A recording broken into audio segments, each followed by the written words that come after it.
Role. नमस्कार। शाम के अखबारों की चर्चा चाय के साथ। आज खबरें हैं और छोटी छोटी खबरें, आज बहुत ज़्यादा खबरें नहीं है।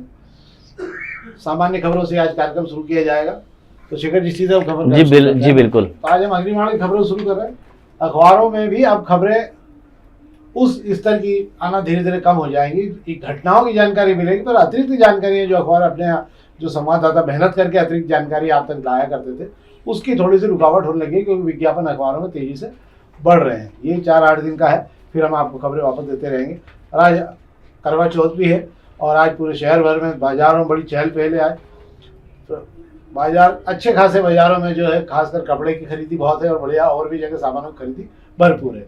तो करवा चौथ तो है ही आज, और हम अग्निबाण खबर शुरू करते हैं। तो अग्निबाण खबरों में 1, 2, 3, 4, 5, 6। हाँ, ये खबर अच्छी है। हमने आपको कहा भी था कि नगर निगम ने जो है शहर की अलग अलग सड़कों पर जो है 10 से 12 टीमें बनाई हैं, और जो रात को जो है पेच वर्क का काम कर रही हैं। बहुत तेजी से काम चलाया जा रहा है, ऐसा कहा जा रहा है। हालांकि कई क्षेत्रों में भी काम दिख नहीं रहा है, पर मुझे लगता है शायद मुख्य मार्गों को लेकर पहले काम हो रहा होगा, तो भी रात में ही काम चल रहा, तो सवेरे लोगों को सड़कें थोड़ी बहुत ठीक हालत में दिखने लगी हैं। मुझे ऐसा लगता है कि शायद दीपावली तक क्या काम होगा क्या नहीं होगा। क्या शेखर जी, कितने किलोमीटर बन रही, कहाँ कहाँ तक सड़क बन रही, क्या है? जैसे मैं आपको बता देता हूँ कि शहर में जो सड़कों की जो हालत हुई है और बारिश देर से बंद हुई है, और दिवाली नज़दीक आ गई है, ऐसे में नगर निगम जो दिन रात जो है 4 हिस्सों में टीम बांटकर सड़क की मरम्मत कराने का काम कर रहा है। कल रात को जो कमिश्नर खुद जो है 1 बजे पहुंच गए थे कि क्या स्थिति में मरम्मत का काम हो रहा है, क्या क्वालिटी देखी जा रही है। उन्होंने हाथों हाथ निर्देश भी दे दिए। हालांकि उस पर कितना अमल होगा ये मैं नहीं बता सकता हूं आपको, पर यह है कमिश्नर ने कहा कि जिस प्लांट से ये मटेरियल बनकर आ रहा है उस प्लांट की गुणवत्ता की भी जांच कर ली जाए कि जो मटेरियल लगाया जा रहा है खड्डे भरने में वो मटेरियल बेहतर क्वालिटी का हो, वरना थोड़े दिन बाद फिर गड्ढे हो जाएंगे और सड़क वैसे ही टूट जाएगी। और मैं आपको ये भी बता देता हूं कि मालवा मिल का जो पुल था, मालवा मिल से पाटलिपुत्रा को जोड़ने वाला जो पुल जो है बड़ी तेजी से बनाया गया था और शुरू भी कर दिया गया था। उसके बच्चे काम जो उस पर डामर चढ़ाने का था वो भी कल रात में चढ़ा दिया गया हैगा। अब आप वहां से गुजरेंगे तो आपको वो धूल उड़ती नजर नहीं आएगी, और जो गेप नजर आ रहा था, जो 4 इंची का जो गेप ऊंचा नीचा नजर आ रहा था पुल के पास में, वो भी खत्म कर दिया गया हैगा। हाँ, तो सारे लोग वहां से थोड़ी निकलेंगे, और भी रोड है ना शहर में जहाँ से लोग निकलेंगे, उनकी क्या हालत है? अब उनकी हालत दिवाली तक महापौर जी दावा कर रहे हैं कि शहर की मुख्य सड़कों को ठीक कर दिया जाएगा। अभी 4 दिन से 3 दिन से जो है मौसम खुला निकला है, बारिश जो है अभी बंद हुई हैगी। ऐसे में जो है 23 से ज्यादा जगहों पर जो है मरम्मत का काम कर दिया गया है। महापौर जी ने एक बात और बताई कल कि ये भी कहा उन्होंने कि जब जब नगर निगम ने तैयारी की है मरम्मत करने के लिए, डामर प्लांट में डामर को गर्म किया गया, उस दिन पानी गिर गया। तो ऐसे में सारी तैयारी धरी रह गई है, इस वजह से थोड़ा सा लेट हुआ है। पर कोशिश है कि शहर की मुख्य सड़कें तो दिवाली तक आपको धूल रहित मिल जाए। इसके अलावा कल प्रशासन ने भी कहा है कि जो 33 ब्लैक स्पॉट है शहर के, जहाँ पर सबसे ज्यादा दुर्घटनाएं हो रही है और ये सड़कों को लेकर, उनका काम भी अगले 30 दिन में पूरा कर लिया जाएगा। लगता तो है कि बहुत सारी बातें हो रही है, बात वैसे भी बहुत होती है, पर समय बताएगा कितना काम हो पा रहा है। ये खबर पर और बात कर लेते हैं कि पैदल चलने वालों के लिए बहुत सारी दिक्कतें हो रही, क्योंकि फुटपाथ पूरी तरह से खत्म हो चुके हैं, उनको सड़क पे चलना पड़ रहा है, और उसके कारण लगातार जो है दुर्घटनाएं बढ़ रही, क्योंकि जो लोग पैदल चलते हैं या दुर्घटना में घायल होते हैं या उनको लगती है। इसको लेकर उच्चतम न्यायालय ने एक आदेश किया था, और इंदौर के फुटपाथों को लेकर भी सुप्रीम कोर्ट का ये था कि इसकी सुरक्षा ऑडिट होना चाहिए। फुटपाथों की सुरक्षा को लेकर भी ऑडिट होने लगे, तो बड़ी आश्चर्य की बात है। मतलब ये भी हमारा काम नहीं रह गया, अभी अदालतें देखेगी क्या करें। स्थिति ऐसी शहर के अंदर के फुटपाथ के लिए पहली बात तो जगह छोड़ी नहीं जाती, और जो जगह फुटपाथ के लिए छोड़ी भी जाती है उस पर कब्जे कर लिए जाते हैं। कहीं पर दुकानदार कब्जा कर लेते हैं, कहीं पार्किंग के कब्जे हो जाते हैं, कहीं पर गाड़ी वाले बेतरतीब तरीके से वहाँ जमा हो जाते हैं। दूर देखने जाने की जरूरत नहीं है, फुटपाथ खाली कराने का काम नगर निगम का है। पर नगर निगम के सामने अगर हम चिमन बाग चौराहे का नज़ारा अगर देख लेंगे तो हमें सब समझ में आ जाएगा कि जिम्मेदार किस तरह आंखें मूंदे बैठे रहते हैं। इसलिए सुप्रीम कोर्ट को तो ऑडिट करना ही होगा, क्योंकि अब इनके बस का जो है मुझे नहीं लगता है कि ये काम बचाएगा कि ये फुटपाथ खाली करा पाए। होना भी चाहिए। एक और खबर आपको चलते चलाते बता देता हूँ कि गांधी हाल प्रांगण में 61 फीट ऊंचा धनुष बन रहा है। हनुमान की प्रतिमा आपने पितृ पर्वत में देखी, सबसे ऊंची कैलाशवर की और उनके तमाम साथियों के सहयोग से बन रहा। घूमते घामते आप चाहें तो 151 फीट का ऊंचा धनुष भी देख सकते हैं आप, कभी भी आप निकलेंगे। हम दोपहर खबरों की बात कर लेते हैं। दोपहर खबरों में 2 खबरें बहुत महत्वपूर्ण है। एक तो सोना आज ऑल टाइम हाई पे पहुंच गया 4000 प्रति औंस पे। औंस 28 ग्राम का होता है, पहली बार $4000 प्रति औंस पे पहुंचा है। रिकॉर्ड कायम हो गया, सोने ने तो नया रिकॉर्ड कायम कर दिया। और चांदी भी बहुत तेजी से भागती चली जा रही है। सोने और चांदी में कॉम्पिटिशन शुरू हो गया। कि कौन आगे निकलेगा। और चांदी जो है आज 1,61,000 पहुंच गई, ये तो सामान रेगुलर खबर है। ये खबर और मैं आपकी जानकारी के लिए बता देता हूँ कि जो हमारे यहाँ अभी हाल 25 बच्चे मर गए हैं और इस बच्चों को लेकर अभी हमारे यहाँ जो जांच पड़ताल शुरू नहीं हुई है, ये कंपनियों की जांच शुरू नहीं हुई है, एक बहुत ही गंभीर जो जानकारी सामने आई है उसने हिला के रख दिया। एक तो विश्व स्वास्थ्य संगठन ने पूरी जानकारी मांगी है कि भारत से कहाँ कहाँ किन देशों में ये कफ सिरप सप्लाई हो रहे हैं और उनकी पूरी जानकारी भेजी जाए कि इनकी जांच किस और किस प्रकार से हो रही थी। आपको याद होगा शायद कि दक्षिण अफ्रीका के 2 देशों में 12 से अधिक बच्चे मर गए थे इसी कफ सिरप को पी के, और सरकार ने और फार्मा कंपनियों ने बड़ा खंडन किया था कि हमारे की दवा नहीं हो सकती, हमारे तो ऐसा होता नहीं है सारी चीजें। पर उसके बाद विश्व स्वास्थ्य संगठन ने एक पत्र भारत सरकार को लिखा था कि आप कृपा करके जो इस पूरे मामले की जांच करें और बताएं कि क्या स्थिति है। पर उसमें कोई मामला हुआ नहीं, मामला ठंडा। अब विश्व स्वास्थ्य संगठन बहुत गंभीर हो गया और फार्मा पे बहुत काला धब्बा लगा। मध्य प्रदेश में जो ये कांड हुआ है उसको लेकर, मध्य प्रदेश की दवाइयों को लेकर दुनिया भर के देशों में इस मामले को लेकर अलर्ट हो गए कि मध्य प्रदेश से जो भी दवाइयां जा रही हैं उनकी जांच जरूर करा लें।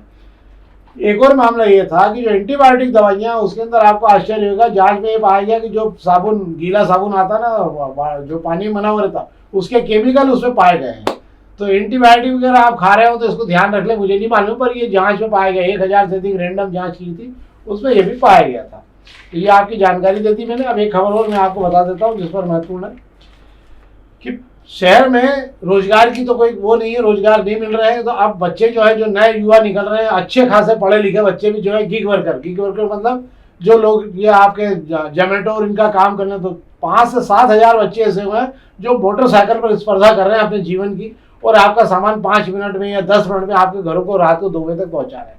कमाने को तो 15 से 17 हजार रुपये, 20 हजार रुपये तक कमा रहे हैं वो, कोई उनके लिए नहीं। पर सबसे बड़े दुर्भाग्य की स्थिति कि उनकी सुरक्षा का कोई इंतजाम नहीं है, उनके बीमा का कोई इंतजाम नहीं है और उनके लिए किसी भी प्रकार की सुविधा नहीं है। बस यही कि बस भागते रहो, जब तक भाग रहे हो तब तक पैसा मिल रहा है। ये बड़ी दुर्भाग्यपूर्ण स्थिति है नए युवाओं के लिए। अगर रोजगार नहीं है तो ये भाग के एक दिन ऐसा समय आएगा कि इनके पास कुछ ही नहीं बचेगा और ये खाली हाथ अपने घरों में बैठे रहेंगे। क्या शेखर जी? जी बिल्कुल सही कह रहे हैं कि पर अभी तो मौजूदा हालात में तो इन्हें रोजगार मिला हुआ है। फालतू बैठने की बजाय उन्हें ऐसा लगता है कि वे जितनी दौड़ भाग करते हैं उतने ज़्यादा ऑर्डर वो डिलीवर कर पाते हैं और उस ऑर्डर के बदले ही उन्हें पैसा मिलता है। उनकी नौकरी यही तय होती है कि वे कितने ऑर्डर जो हैं कर पाते हैं। उस ऑर्डर को पूरा करने के लिए दिन रात दौड़ते रहते हैं और इसके लिए शहर में आपको वे नियम कानून सब तोड़ते नजर आते हैं। आप चौराहे पर आप रेड सिग्नल पर आप रुक जाएंगे पर वे रुकते नहीं हैंगे, जोखिम भी मोल ले रहे हैंगे। मुझे ऐसा लगता है जोखिम मोल लेने की जरूरत नहीं है, बड़े आराम से ठीक है काम करना चाहिए। रोजगार भी मिल रहा है आज, कम से कम गिग वर्कर बनकर ही काम मिल रहा है, वो भी अपने आप में एक सम्मान का काम है, पर उसको बड़ी शांति से कीजिए यार, करना चाहिए। एक और खबर इस पर हम बात कर लेते हैं। प्रभात खबर खबर की बात कर रहे हैं। प्रभात खबरों में एक खबर है जिस पर हम बात करेंगे आपसे, और वो ये है कि अंततः जो ट्रकों के आने का क्रम है वो छूटना बहुत मुश्किल है, प्रशासन इससे निपट नहीं पाएगा। खबर अच्छी है कि ट्रांसपोर्ट नगर और लोहा मंडी इनको अब आप शहर के बाहर कर देना चाहिए। आपको आश्चर्य होगा, प्राधिकरण ने करीब 15 साल पहले ट्रांसपोर्ट हब बनाने की एक योजना बनाई थी और लोहा मंडी के लिए तो वैसे ही बाहर प्लाट अलाट हो चुके हैं, पर लोग जाने को तैयार नहीं है। अगर ये दोनों मामले निकलते हैं तो शहर में जो ट्रकों के आने का क्रम है वो पूरी तरह से समाप्त हो जाएगा। क्या शेखर जी? जी बिल्कुल सही कह रहे हैं। ट्रांसपोर्ट नगर, लोहा मंडी और अनाज मंडी, ये 3 वो जगह हैं जहां पर हैवी व्हीकलों का आना जाना लगा रहता है। नो एंट्री को लेकर अभी बवाल मचा ही था और शासन से राहत मिलने के बाद में ट्रकों ने अपनी वापस शहर के अंदर दस्तक दी।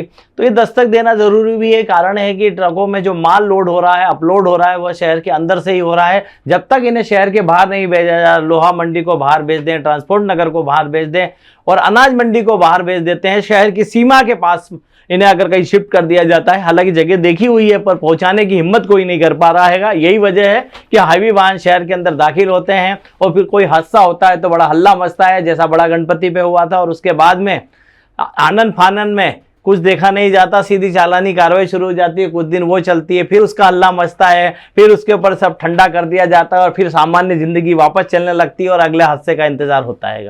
आप समझ लीजिए कि शहर में अगर कुछ भी अभियान चलना है तो उसके लिए हादसों की बहुत जरूरत है। एक नर्सिंग होम में आग लगी जबलपुर में, जैसी लगी तो प्रशासन जाग गया सॉरी, और प्रशासन ने जाकर सारे नर्सिंग होम के अंदर जांच शुरू करवा दी कि देख लेना भाई कुछ ऐसा नहीं हो रहा। सब जगह इतनी जांच होने लगी और उसके बाद में फिर मामला ठंडे बस्ते में चला गया। ऐसी पार्किंग का हुआ कि पार्किंग बड़ी बिल्डिंगों में और दुकानों में हुआ और अभियान चलाया, 6 दिन बाद में बंद हो गया। हेलमेट को लेकर कलेक्टर साहब ने आदेश निकाल दिया, पेट्रोल पंप पर उसके बिना पेट्रोल नहीं मिलेगा। हंसी का पात्र बन गई प्रशासन और शासन दोनों, सरकार भी। और आज वापस वहीं वहीं आना पड़ा कि वापस फिर वैसी लाइन में लग के हो रहा। तो कोई आधारभूत निर्णय कहीं नहीं है, सब सतही निर्णय होते हैं ताकि 2-4 दिन बोलने को हो जाए कि हमने तो आदेश निकाल दिया तो उसके बाद क्या हुआ। कोई इम्प्लीमेंट कराने को तैयार नहीं है। अब जब तक कोई बड़ा हादसा नहीं होगा ये ट्रक वाले जैसा, तब तक आगे कोई कार्रवाई नहीं होगी। जिस दिन कोई बड़ा मामला होगा, 1-2 मकान धसक जाएंगे, तब उसके बाद में सारा मामला अपने आप शुरू हो जाएगा। रानीपुरे में हुआ तो 7 मकानों की गिनती होगी, 7 मकान तोड़े जाएंगे।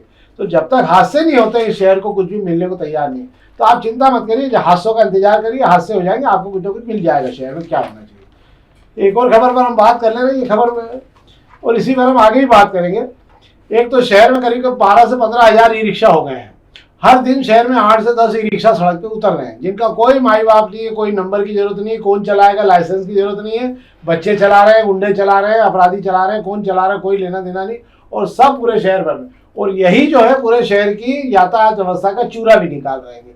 पर अब व्यवस्था ये होगी कि अगर आप देखोगे, अगर चाहे शिवाजी मार्केट पे खड़े होकर देख लो, चाहे राजवाड़े पे, एक ही रिक्शा खड़ा हो गया आगे धीरे से कोने पे, उसके पीछे 6 रिक्शे खड़े हो जाते हैं। मतलब अब हालत ये होगी कि रिक्शों के पीछे लंबी लाइनें लगने लग गई है। 1-1, 2-2 सवारी के लालच में घंटों वहां पर एक दूसरे में घुसा करते हैं, गुत्थम गुत्ता हो रहा है। कुल मिलाकर पूरे यातायात को बेलगाम करने में इनकी बहुत बड़ी भूमिका है। क्या शेखर जी? सर बिल्कुल सही कह रहे हैं आप। शहर की बेबसी पर की अगर हम बात कर रहे हैं, जो ई रिक्शा की वजह से हो रही है, ट्रैफिक का जो कबाड़ा ई रिक्शा की वजह से हो रहा है, मैं उसी ट्रैफिक पुलिस से या जिला प्रशासन से मैं पूछना चाहता हूं कि ये बताना चाहिए जिला प्रशासन को, अभी नो एंट्री के मामले में जिस तरीके से ट्रक वालों पर जमकर कार्रवाई की गई, किसी दिन जो ई रिक्शा इस शहर में जो लोग चला रहे हैं उनको कभी रोक कर पूछ तो लिया जाए कि ट्रैफिक नियम कायदों की उन्हें कितनी समझ है। शराब का भी चेक नहीं करते उनसे। शराब तो ठीक है, उनको ट्रैफिक नियम कायदों की कितनी समझ है कि इस बोर्ड संकेतक का मतलब क्या है, मुझे लगता है उन्हें यह भी नहीं पता होगा। बस ना उनके पास लाइसेंस है, ना कोई पूछने वाला है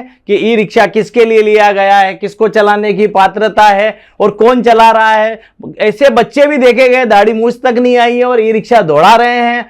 तो महिलाएं चला रही है, कोई दिक्कत नहीं है, कम से कम उनको नियम कायदे तो समझा दें। मुझे लगता है एक शहर में एक ड्राइव चलनी चाहिए ट्रैफिक पुलिस की, जितने ई रिक्शे वाले हैं उनको रोक रोक के कम से कम ट्रैफिक नियमों का जो पार्ट है उसके 2-4 जो है सवाल तो पूछ लेना चाहिए। तो ये इतना काफी रहेगा कि शहर में जो हम जिस बेतरतीब तरीके से ई रिक्शे शहर में उतार रहे हैं, उन ई रिक्शा को चलाने वालों को कितनी समझ हैगी।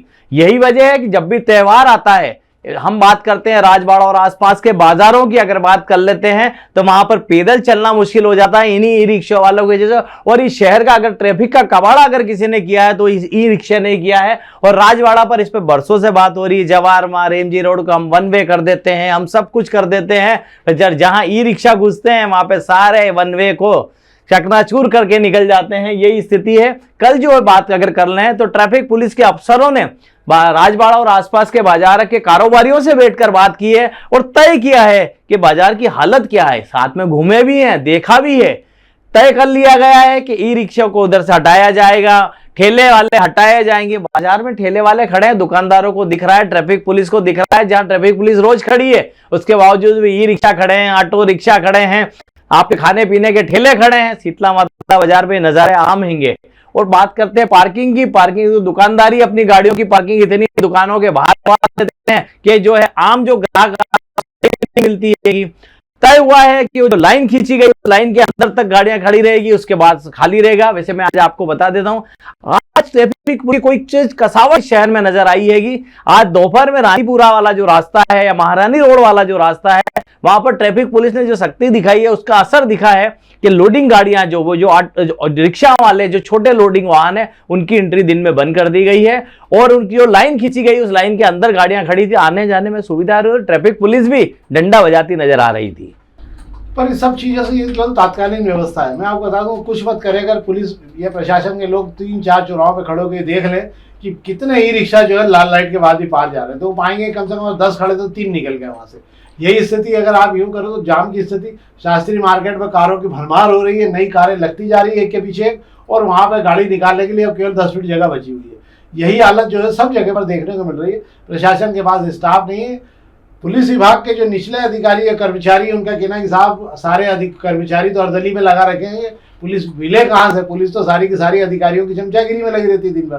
तो हमारे पास तो जवान ही नहीं है। 600 जवानों को कहाँ कहाँ लगाओगे? 200-400-200 जवान तो वैसे भी दूसरे कामों में लगे रहते हैं। तो ये हमारे शहर की हालत। मुझे लगता है इस शहर के लिए सारे लोगों को एक दिन राजवाड़े भगवान से प्रार्थना करना चाहिए कि भगवान इस शहर का यातायात कैसे सुधार सकता, तू ही सुधार दे, क्योंकि व्यवस्था प्रशासन के हाथ में नहीं रहेगी। या फिर मनीष सिंह जैसा कोई सख्त अधिकारी चाहिए जिसका भय इतना हो कि लोग दुकानों को भी लगाने के बाद 4 बार सोचे। तो अब ये है शहर की खबरें जो हमने आपको अवगत कराया। हमारा आग्रह है कि इस कार्यक्रम को आप अपने मित्रों तक पहुंचाएं और अधिक से अधिक लोगों तक इसे पहुंचाएं ताकि इसको हम और भी बेहतर तरीके से बना सकें। बहुत बहुत धन्यवाद।